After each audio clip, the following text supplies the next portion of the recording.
guys, welcome to So Bliss. Today I'm going to show you how to make a swaddle blanket.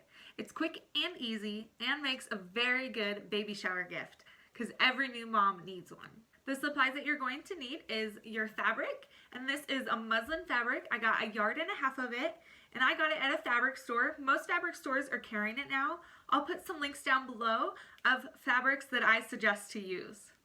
For my blanket, I'm going to be binding it. So I got this binding at Joann's. It's 1/4 inch wide.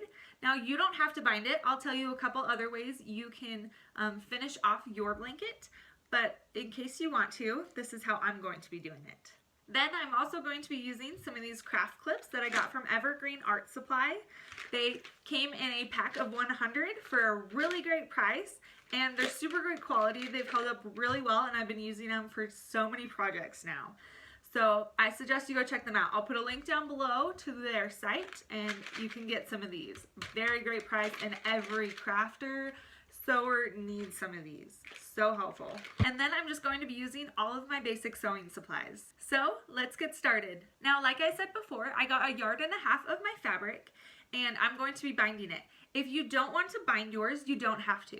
If you have a serger, I suggest doing a rolled hem. It looks really nice, and a lot of the swaddle blankets that you'll buy at the store will have a similar look to it. And if you don't have a serger, or if you don't like that look, you can serge all your edges and then fold it over and stitch that down. If you don't have a serger, this is what I suggest you do. This is my wrong side, and this is my right side. You can tell a little color difference right there. So I'm just going to fold mine over. You're going to fold it 1/4 inch and measure that, and then fold it over again so you're covering up those raw edges, and that will keep it from fraying. And then you just go to your right side and you'll stitch that down. You can do a double needle stitch, will look awesome on that, but if you want to do a more decorative stitch all the way around, you can. And then you'll just sew all the way around. When you get to the corners, just fold it over so you make a nice point, and that'll look awesome. But if you want to use a binding, this is what you're going to do. Here I have the end of my binding. And again, I just got this at Joann's. It's 1/4 inch wide. If you want to do wider, you can. I've also seen silk binding used on these, so I think that would be really fun. So to start pinning your binding on, we're actually going to go in about 5 to 8 inches in your binding and take that. Then we're going to put it on the fabric. This is a double fold bias tape, so it folds twice. So here I have it opened up once, and then you can see these 2 folds into the center. So I'm going to take one of those folds and open them up, and there I have that raw edge. I'm going to match that raw edge to the raw edge of my fabric. So I'm matching up the raw edge of my fabric on the wrong side with the raw edge of the binding on the binding's right side. Hopefully that makes sense. I'll show you what it looks like. Let me get mine put on, and I'm going to use my trusty little clips. These are awesome, so strong, great hold, great quality, and they even have a little seam gauge on there, so you can see how far you're going in if you want to like calculate your seam gauge. I do not have much patience for it, but these are quick, easy, and they won't rip your fabric like pins will, which super easy with this thin, lightweight fabric. Here's what mine looks like. So I have the raw edge of my binding and the raw edge of my fabric. So there's the right side of my fabric pinned up and ready to go.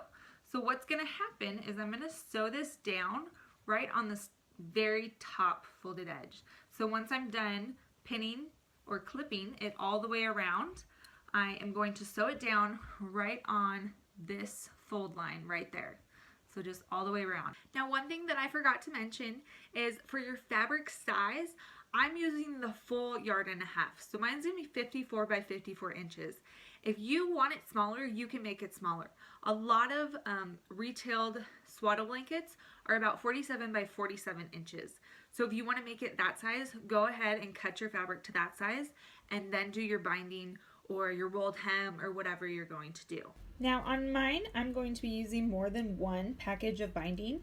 So again, I just left a 5 to 8 inch tail and then about 3 to 4 inches in between and another tail, and now I'm starting another strip of binding, and then we'll come back and put those together.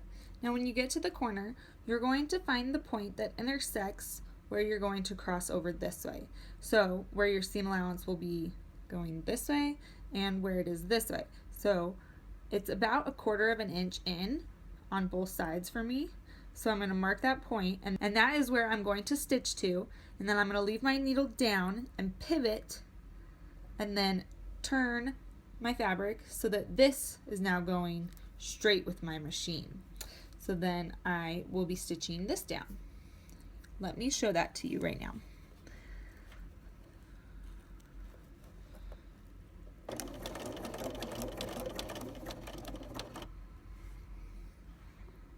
So I'm about where I want it, so I'm going to put my needle down, raise my presser foot, and then pivot all the way around.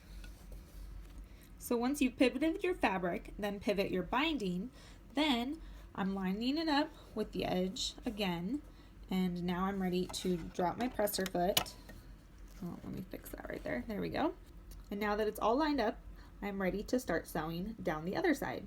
So I'm going to do that on every corner. Now once you're done sewing all the way around the quilt, you'll have these 2 end pieces like this, and I have this in 2 different spots, so I'm going to do this 2 times. So what I've done is I'm going to line them up, just folding them over and matching them on the ends of where they will meet, where I want them to lay when all is said and done. So as you can tell, I've already marked it. So I just fold it over like this, match this one up, and those 2 lined up like that. And then I marked right on the inside, right here and right here, I marked those points. Now I can take them, and I'm going to take this one on my left side, so you can see this is the wrong side of my fabric, and I'm going to open it up all the way, but I'm going to make sure that the right side of my binding is on top. So I know this is hard to tell because this is yellow on both sides, but this is the right side of my binding. So I'm just going to open that up, and it might not stay that way, but I'm going to open up like that, set that there. Now I'm going to open up my other piece, but I'm going to be going in on the wrong side. So here's my wrong side, and I've already marked mine all the way across. So once you open yours up, mark yours all the way across. So then I'll take it, and here is my wrong side, and I'm going to be laying right sides together. So right sides together, there is one line right there. So one gray line right there, and I'm going to take that point, that corner spot, and match it up with this line. So let me show you right there. So there's my corner and there's my corner. I'm just laying that right there. So it's making an X right now, or if we turn it, it'll make an L. So I'm going to match those spots up, and my fabric's folding a lot so you can't tell very well. There we go. So I'm matching those up. So I'm going to pin that on. Now after these were pinned together, I then drew a diagonal line from this point where the 2 cross, so from that point down over to this point where they cross. So the diagonal. And now I'm going to go sew right down that line. So right on the diagonal, I'm just going to sew a straight stitch. And then I'm going to check it and make sure it lines up nicely with the edge of my fabric, because it will just finish this off right here. Now once I've sewn those diagonal pieces together, I can makeshift fold it back up and just make sure it's going to lay nicely against the edge of my fabric, so you can kind of tell it's going to fit well. Now if you did something wrong, just go take that stitching out and try and redo those steps. And if you need more help, go check out my video on how to bind a quilt. That fabric might be a little bit easier to see and see how to do this. So next, I am just going to trim about 1/4 inch out from my stitching on this side. Don't cut it off or you're going to be needing more binding. So I'm just going to trim it on this top part right here about 1/4 inch. And now that it's trimmed, you can see that it's going to lay nicely. So I just have that clip down, and I'm going to finish off my stitching. Now once you have all of your binding sewn onto your right side, you're now ready to fold it over. And here I have the raw edges meeting in the middle, and I'll fold that over, and you're going to want to be covering the stitching that we just did. So here I have it already clipped, and I'm ready to sew it down. So it's going to be right just barely over that stitching that we've already done.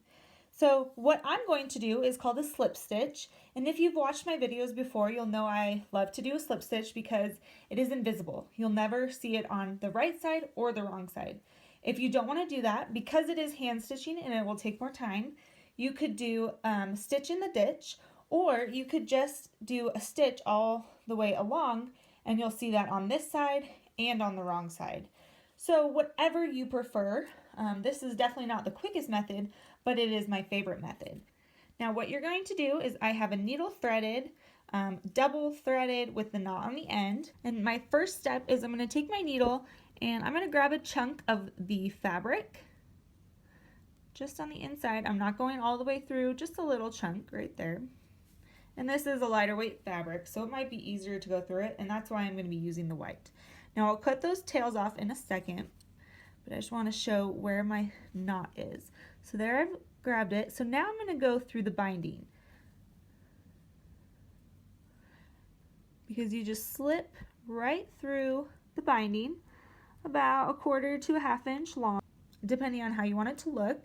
So all I did was slip right along that edge right there, and I come out about a quarter of an inch down, and I pull my thread through. Then right above where I came out, I'll just grab a little bit, even less than that, just because it's such thin fabric, just a couple threads of my fabric, and I'll pull my thread through. And I feel like with this fabric I just need to be a little more gentle.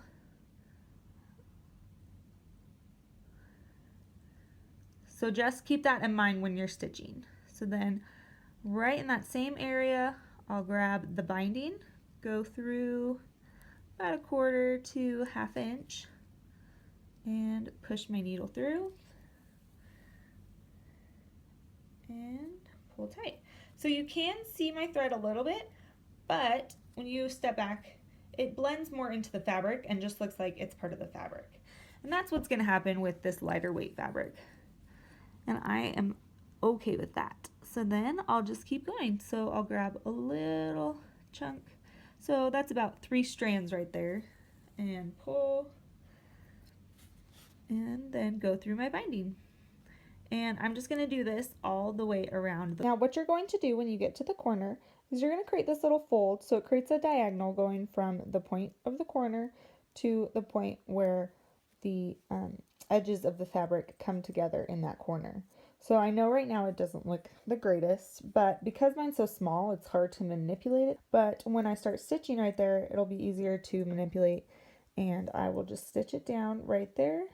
So it will create that fold right there, and then I can start going up this side. Now once you are done stitching the binding on, you are all done with your swaddle blanket. I hope you guys enjoyed this video. Make sure to check out all the links and all the stuff that we use down below. And make sure to check out my Instagram, which I'll link down below, and my Facebook page, which I'll link down below. I will also put a link down below on ways to swaddle your baby. Since I'm not a baby swaddling expert, I don't want to show you guys, but I'll make sure to put some good tutorials down below, and you guys can check them out.